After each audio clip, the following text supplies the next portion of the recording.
চাঁদ রাত পালন করার জন্য বক্স বাজিয়ে নাচাকোদা করে বাদ্যযন্ত্র করে হই হুল্লো করে চাঁদ রাতটা পালন করে দেয়। তাও করতে করতে তাও মনটা ঠিক ভরে না, ঠিক ক্লিয়ার ভাবে ঠিক সঠিক ভাবে আনন্দটা হচ্ছে না।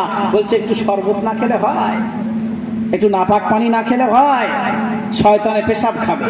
হায় রে মুসলমান, তাই মুসলমান শয়তানে পেশাব খেয়ে নেয়, মদ্যপান করে শরাব পান করে বক্সের সামনে নাচাকোদা করে তারা চাঁদ রাত পালন করে। ওই মুসলমান আবার পরের দিন সকালবেলা মসজিদে যদি 8টার সময় ঈদের জামাতের ঘোষণা হয়ে যায়, ইমাম সাহেবের পিছনে কাতারে গিয়ে বসে থাকে, মুয়াজ্জিনের পাশে গিয়ে বসে। ওর লজ্জা থাকা দরকার, ওর লজ্জা থাকা দরকার। হায় রে মুসলমান, যে চাঁদ রাত পালন করছে বক্স বাজিয়ে, যে চাঁদ রাত পালন করছে মদ্যপান করে, ওই মুসলমানটা কি রোজার মাসে রোজা রেখেছিল বলে মনে হয়? রোজা রাখেনি, ইফতারি করেনি, সেহরি খায়নি, তাহাজ্জুদ পড়েনি, লাইলাতুল কদরের কোনো খবর ওর কাছে ছিল না।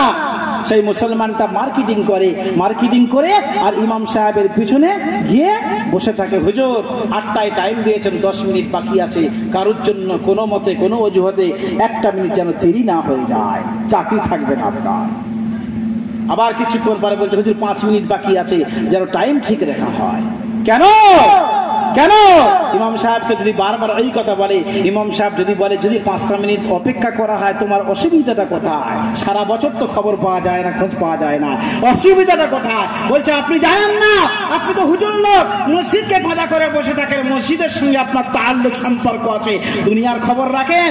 মুসলমানদের ঈদ, পবিত্র ঈদ উপলক্ষ করে সাজোয়া বিবির হাটে ঈদ মেলা দেয়, সেখানে যেতে হবে। পালসারের ভিতরে 5 লিটার তেল ভরে নিয়েছি, গ্রামারের ভিতরে 5 লিটার তেল ভরে নিয়েছি, আর আমার বিবি সাহেবা বেহায়া খাতুনকে বলে রেখেছি তুমি বেনারসি বা কাঁটা লাগা পরে রেডি হয়ে থাকো, নামাজ পড়ে আসবো আর ওখানে যাব। মাঝে মধ্যে, এখন তো সিনেমা হল নাই, আগে ছিল কি বলে রায়পুরে ওখানে ছিল উমা সিনেমা ছিল, সাজুয়া ছিল, আমতলা টকিজ ছিল, ওদেরও আরো অনেক কিছু ছিল, সেগুলো হতো। বলছে ওখানে মুসলমানদের জন্য স্পেশাল করে মুসলমানদের জন্য বই দেয়। বলে কি বই দিচ্ছে সিনেমা হলে? আজকে হিন্দুরা জানে, আজকে মুসলমানরা যাবে, মুসলমানদের জন্য সিনেমা হলটা, আমাদের জন্য নয়। তাই বলছে কি বই দিয়েছে? বলছে আপনি তো হুজুর মসজিদে নিয়ে পাজা করে বসে থাকেন, দুনিয়ার খবর রাখেন, অমুক হলেতে মুসলমানদের জন্য পবিত্র ঈদ উপলক্ষ করে স্বামী ছিনতাই বই দিয়েছে, ওখানে গিয়ে বিবিকে নিয়ে দেখতে হবে স্বামী ছিনতাই বই। দেখতে চলে গেল, সেখানে যাবার পরে টিকিট শেষ হয়ে গেছে, কাউন্টারে বলছে 2টো টিকিট দাও। কাউন্টারওয়ালা বলছে, টিকিট মাস্টার বলছে টিকিট হাউসফুল, বলছে ওই 2টো দাও। হাউসফুল সম্পর্কেও বোঝে না মুসলমান। হায় রে মুসলমান, সারা মাস রোজার সঙ্গে সম্পর্ক নাই, নামাজের সঙ্গে, তারাবির সঙ্গে, সেহরি, ইফতারি, লাইলাতুল কদরের সঙ্গে সম্পর্ক নাই। তুমি চাঁদ রাত পালন করছো, তোমার তো চাঁদ রাত তো নয়, তোমার জন্য মার্কেটিং নয়, তোমার জন্য ঈদের ময়দান নয়।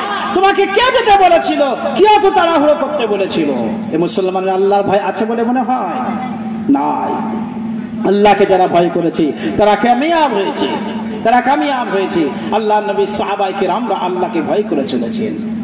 আল্লাহর মাহবুব বান্দা নবী পাকের 2 নম্বর সাহাবা হযরত ওমর ফারুক রাদিয়াল্লাহু তাআলা নাম শুনেছেন? 2 নম্বর সাহাবা, অর্ধেক পৃথিবীর গভর্নর ছিলেন, বাদশা ছিলেন। আল্লাহর নবীর সাহাবা মদিনার মসজিদে জোহরের নামাজ পড়তে এসেছেন।